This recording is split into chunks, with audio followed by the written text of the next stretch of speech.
A friendship of over 30 years shattered when one of them smashed the friendship trophy to the ground and even stomped on it. Drew was heartbroken and everyone around him was stunned. A teammate tossed the ball to Sean, but Sean coldly refused to catch it. They had just reunited after 30 years for an upcoming game at Rucker Park. Drew had prepared a special gift for each of his old friends. For Vincent, whose eyesight had worsened, Drew gave her a pair of sports glasses she used to love. Vincent was thrilled because now she could clearly see the faces of her old friends, and she could finally hold a basketball again. Next, Drew pulled out a necklace he had kept safe for decades.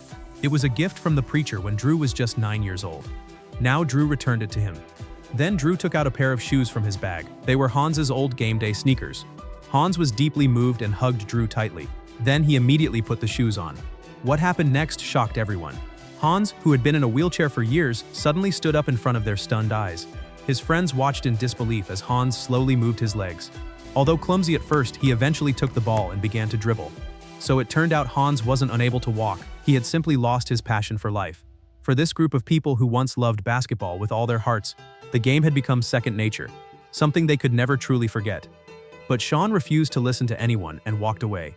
With the game starting the next day, Coach Jimmy was growing anxious. If they couldn't find a fifth player in time, they'd have to forfeit. Luckily, Sean showed up just before the game started. But as the two teams lined up for the tip-off, Sean didn't jump for the ball. Instead, he blocked Drew and asked if there was something Drew wanted to say to him. Drew, eager to start the game, said they could talk afterward, but Sean flatly refused. Jimmy quickly called for a timeout.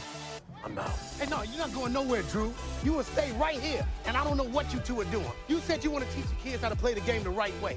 But this is not the right way, arguing with your teammate. Let's play some basketball. We are a team. Bring it in, guys. And after some convincing, they all agreed to settle things after the game.